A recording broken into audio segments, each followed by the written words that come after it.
What kind of setup do you need as a freelance translator? Coming up.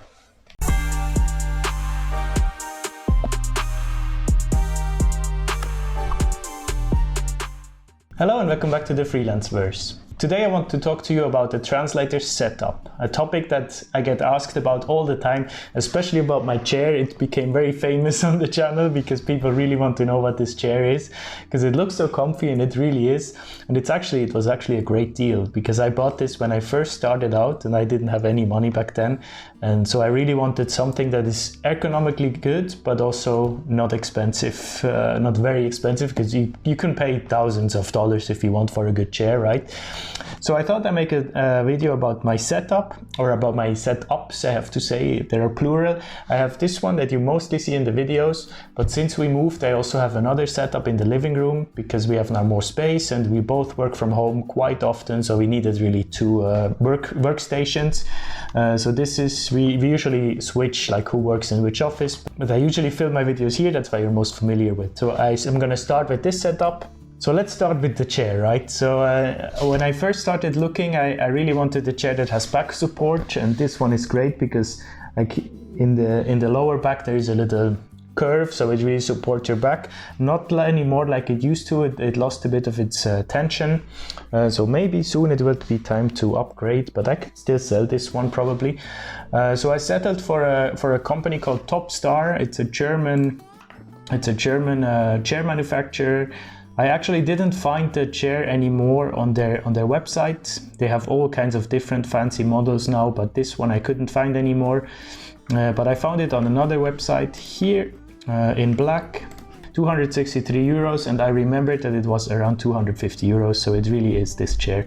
So it's still available just on reselling platforms. I can really advise you to get a chair with good back support, good form on the seating area, you know, that your back is supported, and also the headrest. I really like the headrest. Some people don't like it, but I like to rest my head on it. If you have the money, if you can afford it, definitely invest in a good chair. Let's move on to the desk. The desk is a classic IKEA desk in black. It's one of these desks that you can buy the feet or the stands separately, and then the top separately, so you can also mix and match the colors. I haven't found the exact model anymore, but this one is a bit more fancy. So the top and the bottom is 104 euros. I think for the combination I paid around 100 euros, 90 to 100 euros. So a very good deal for a desk that is quite big. I mean, it's really big enough, definitely, and I'm very happy with that. The laptop that I'm currently using, that you're seeing here, is not my laptop. Unfortunately, mine broke. It's very unfortunate for a translator, so I'm trying to get it fixed ASAP. Luckily, it happened just before my warranty expired. Usually I feel like these things always happen right after it, right? But this happened actually, my warranty expires in April 2022, and it happened in February, so I really hope, it looks like I should get a voucher with around 1,000 euros back, because that was the value of the laptop. And I could just buy a new one, which would be amazing, because then I basically had the laptop for free for 3 years. What I had was a Lenovo 330S. I was very happy with this model. It's great. I get asked a lot what you should look out for if you buy a laptop. My advice would just be, don't get a MacBook, even though they are amazing. They can be amazing for designing and stuff, but as a translator, there are so many cut tools that you want to use that just don't run on Mac. So I would definitely go for the usual like Windows PCs like Lenovo, HP, Asus, Acer, Microsoft. All these things are good. I would suggest to go for the 15-inch if you intend to travel, which I do a lot. 15 inches big enough to actually be able to see the screen properly, but it's also great to travel because it's quite light. I would go for an i5 or an i7 processor, so that it's fast enough, and I will probably get like 512 gigabyte storage and 12 or 16 gigabyte RAM. If that tells you something, I'm gonna put all the specs that I had down below. The graphic card doesn't really matter for a translator unless you want to do gaming on it. Just make sure you have enough storage, enough capacity to run a few programs simultaneously, especially for me now with editing the videos. I really wanted an i7 processor, so it has the capacity to run 4 or 5 software at the same time. I think between 800 and 1500 euros you find the perfect laptop for a translator. Moving on to the monitor, I really recommend you to get a second screen if you can. It helps you so much with working. When I do subtitles, for example, it's perfect. I have here my subtitling tool and here my transcript, so I can transfer it perfectly.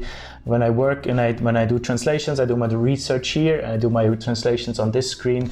It helps so much. I can't imagine, like whenever I'm traveling and I only have one screen, I miss it a lot. This is I can show you here, it's an Aoc E2475 model, full HD monitor. It's not, it's out of stock on this page, but I think it was 150 euros. Just quite a good deal. I really like it because it's adjustable. I can move it up and down and also to the side. Like I could completely turn it around if you want to. And it has speakers included, which it's just a gadget I really want to, but you can easily find a good monitor for 80 euros as well. I think this was 180. Now that I remember, yeah, 180 euros. Yeah, then I have a basic, on both workstations, I have a basic mouse and keyboard from Logitech. Yeah, that's it. I have my printer back there that is basically second-hand, handed to me, which is great. It only prints black and white, but that's all you need. But it's quite important. As a translator, you need a printer, but also just in life generally, there are so many things that I need to print for, like the commune, for administrative stuff. So just having a basic printer is very useful. And this storage thing is from IKEA as well. That cost, I don't know, 100 euros maybe. Basically the most expensive thing of this whole setup is probably the lamp. No, the chair was more, no, it's not true. The chair and the monitor and the laptop, of course, were more expensive, but I really like this lamp. I think it has a very nice modern steampunk style. I got it in a store, like a lamp store, and it was over 100 euros, and it was not worth it to buy that much. And usually I would never spend that much for a lamp, but I just love the aesthetic of like a golden lamp on an office. So yeah, I invested in it and I'm happy about it, and it's super heavy and like stable, so great lamp. It's almost always on when I'm here. I put in a very dimmable and very energy saving LED lamp, so it uses almost no energy, so it's perfect. That is setup number one. Oh, by the way, make sure if you buy a rollable chair and you have, like we do, hardwood floor with real wood, oak wood, make sure to put like either a carpet or some kind of plastic floor protection under it, because otherwise the wheels will destroy your hardwood and you don't want to do that. That's horrible. So that's why I bought this square little carpet, and I can roll around on it as much as I want. That's setup number one. So let's move to the living room for setup number two. What you see here is setup number two. As you can see, it's a smaller desk, but the cool thing is that it's a sitting and standing desk, so it's height adjustable. I got this from IKEA. They got into the standing desk game pretty late. Before, they used to be so expensive, but since IKEA is in the game, they are super affordable and very good. Like this is the Rodulf model. Yeah, with delivery it was almost 400, so it makes sense that it's this one.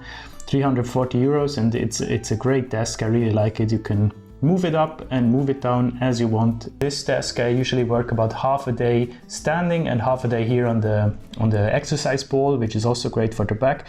But if you do that, make sure to not sit. I just learned this recently. Don't sit on the exercise ball 8 hours, like a whole working day. That's not good for your back, because apparently there is no way that you can sustain a healthy posture without back support.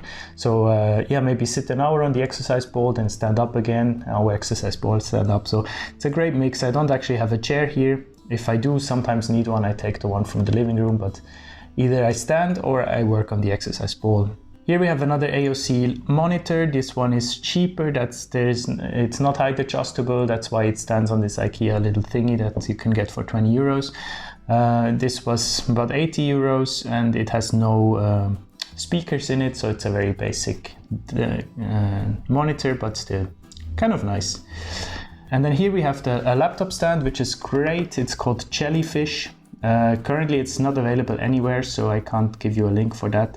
We got this quite a long time ago. It was probably like 20-30 euros, but it's great. It's height adjustable as you would like your laptop to be, and then it's on the same height as the second screen, so it's very nice and comfortable for working. And here's another Logitech mouse and keyboard. This one is a bit more expensive. This one cost 50 euros. there you go. Of course, I'm very fortunate to have these two working spaces to choose from. It's amazing to have the space and also the means to to build a setup like this. This feels more like official when I have meetings, when I have really to focus. I come to the office and I work here. And when I'm in the living room, it's more like, everyday, easygoing work. So I hope this answers your questions, especially about the chair. Now you know it's a top star chair that costs about 250 euros and it's great. I have it for 5 years and it still supports my back every day. Definitely make sure to invest in that, or even better, get a standing desk. Make sure to scroll down and subscribe to the channel. We are almost at 10,000 subscribers. That's mental. I'm out of words. That's really the biggest milestone that I could have ever imagined. So thank you very much for all the support lately. Next week is the next specialized episode about marketing translation. Very much looking forward to that. I see you then. Take care. Bye bye.